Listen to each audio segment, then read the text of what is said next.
Assalamualaikum warahmatullahi wabarakatuh. Salam guru penggerak. Pada kesempatan ini saya akan memaparkan refleksi dan implementasi pemikiran Ki Hajar Dewantara. Perkenalkan, saya Ida Rahmawati, guru SMP Negeri 1 Ampel Gading, calon guru penggerak Angkatan 7 Kabupaten Malang. Ki Hajar Dewantara telah menjadi pelopor pendidikan yang banyak menyumbangkan ide dan pemikirannya dalam dunia pendidikan. Salah satu pemikiran Ki Hajar Dewantara, pendidikan adalah tempat persemaian benih-benih kebudayaan dalam masyarakat. Pendidikan dan kebudayaan merupakan satu kesatuan yang utuh. Menurut Ki Hajar Dewantara, pendidikan menjadi landasan pembentukan peradaban bangsa, sehingga guru tidak hanya berfokus pada capaian kognitif saja, akan tetapi guru sejatinya juga sedang membangun peradaban dunia. Ketika kita mempelajari pemikiran Ki Hajar Dewantara, maka kita akan dihadapkan pada bagaimana Ki Hajar Dewantara membedakan antara pendidikan dan pengajaran. Menurut Ki Hajar Dewantara, pengajaran adalah pendidikan dengan cara memberi ilmu atau pengetahuan agar bermanfaat bagi kehidupan lahir dan batin. Sedangkan pendidikan memiliki makna yang jauh lebih luas. Pendidikan adalah tuntutan bagi seluruh kekuatan kodrat yang ada pada anak-anak agar mereka sebagai manusia dan sebagai anggota masyarakat dapat mencapai keselamatan dan kebahagiaan yang setinggi-tingginya. Filosofi dasar pendidikan Ki Hajar Dewantara. Pendidikan yang menuntun. Pendidikan itu hanya dapat menuntun tumbuh atau hidupnya kekuatan kodrat anak agar dapat memperbaiki lakunya hidup atau tumbuhnya kekuatan kodrat anak. Sebagai guru, kita perlu mengingat bahwa anak telah membawa karakternya masing-masing. Kita tidak bisa mengubah karakter dasarnya, tapi sebagai guru seharusnya kita membimbing agar muncul sifat-sifat baiknya dan mengaburkan sifat-sifat jeleknya. Bermain sebagai kodrat anak. Bermain adalah salah satu kodrat anak. Pikiran, perasaan, kemauan, tenaga sudah ada pada anak. Maka sebaiknya kita sebagai guru bisa menyajikan pembelajaran yang menyenangkan. Pendidikan yang berpihak pada anak. Pembelajaran yang berpihak pada siswa, salah satunya dengan memberi kesempatan siswa untuk mengemukakan pendapat. Kemudian memberi kebebasan membangun sendiri pengetahuannya, tidak selalu mengikuti keinginan gurunya. Kebebasan di sini bukan berarti mutlak. Guru harus tetap memberikan arahan dan bimbingan agar anak tidak salah arah dan membahayakan dirinya. Anak bukan kertas kosong. Tujuan pendidikan adalah menuntun anak untuk menebalkan garis kodrat yang masih samar tersebut agar dapat memperbaiki lakunya menjadi manusia seutuhnya. Anak terlahir dengan bakatnya masing-masing. Esensi pendidikan adalah mengeluarkan potensi, bukan mengisi anak dengan potongan-potongan informasi. Sebagai guru, tugas kita adalah menebalkan garis kodrat anak yang masih samar, menuntun, menemukan bakatnya, memotivasi, agar anak bisa mencapai keselamatan dan kebahagiaan setinggi-tingginya. Pentingnya budi pekerti. Budi pekerti, watak, karakter, adalah bersatunya antara gerak, pikiran, perasaan, dan kehendak atau kemauan sehingga menimbulkan tenaga atau semangat.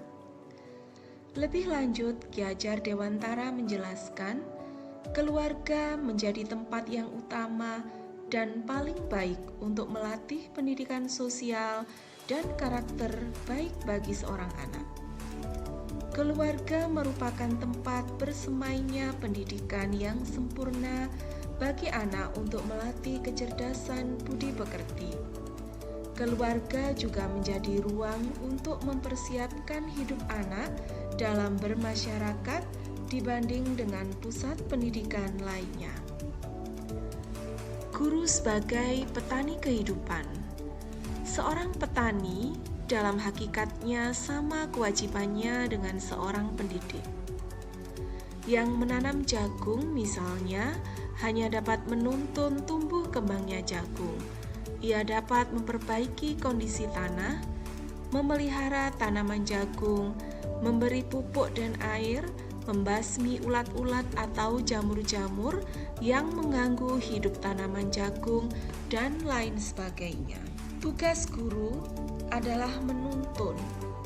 Menuntun tidak bisa memaksa, seperti halnya petani tidak memaksa padi tumbuh 50 cm dalam setiap minggunya. Begitu juga kepada anak, kita tidak memaksa mereka bisa mencapai apa yang kita inginkan atau tujuan dari pembelajaran materi yang kita sampaikan. Memupuk seperti halnya seorang guru memberikan pendidikan karakter kepada murid-muridnya. Membasmi hama dengan cara menyamarkan sifat-sifat negatifnya dan menebalkan sifat-sifat baiknya.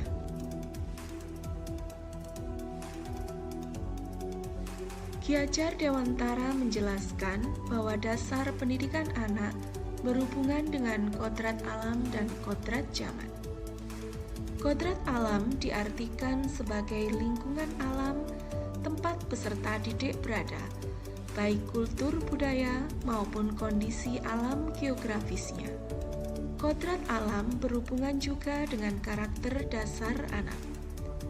Kodrat zaman diartikan perubahan dari waktu ke waktu. Guru membekali keterampilan kepada siswa sesuai zamannya agar mereka bisa hidup, berkarya, dan menyesuaikan diri. Guru perlu memperhatikan kedua kodrat ini agar dapat menyajikan pengajaran dan pendidikan kepada anak sesuai dengan kebutuhan mereka dan perkembangan zaman. Strategi mewujudkan pemikiran Ki Hajar Dewantara dapat dilakukan dengan berbagai kegiatan antara lain. Yang pertama, sebagai calon guru penggerak, kita bisa melaksanakan pembelajaran berpihak pada murid, menekankan pada minat, kebutuhan, dan kemampuan individual, menghadirkan metode belajar yang menggali motivasi anak. Dalam hal ini, para pendidik harus senantiasa menerapkan model-model pembelajaran yang terkini yang sesuai dengan zamannya. Para pendidik juga harus senantiasa mengembangkan keterampilan abad 21.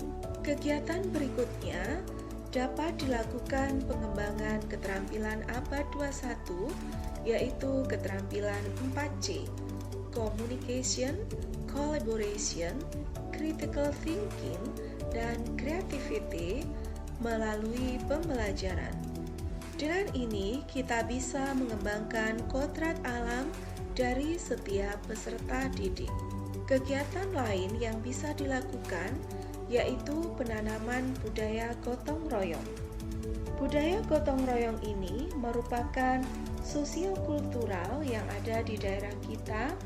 Kegiatan ini bisa kita pupuk melalui gerakan Lisa 5 menit peduli sampah di awal pembelajaran untuk membiasakan anak sadar akan kebersihan dimulai dari lingkup terkecil yaitu kelas. Bisa juga dilakukan dalam kegiatan adiwiyata.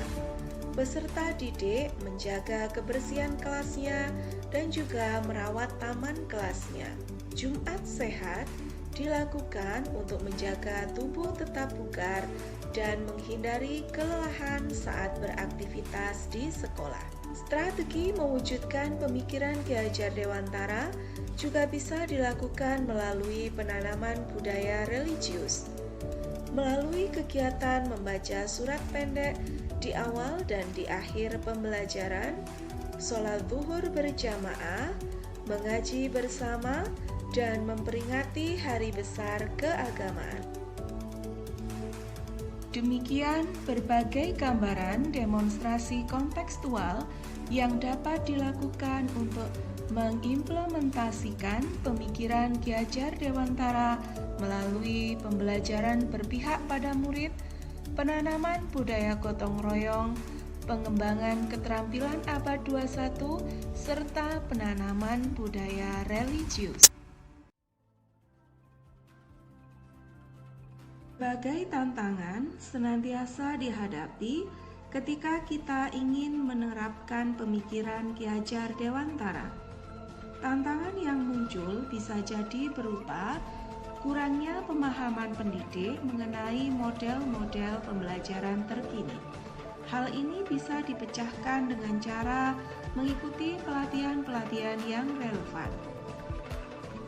Para pendidik juga masih kurang dalam hal penguasaan teknologi informasi. Dalam hal ini, para pendidik harus mulai meluangkan waktu untuk belajar dari berbagai sumber. Tantangan berikutnya, kurangnya minat belajar anak.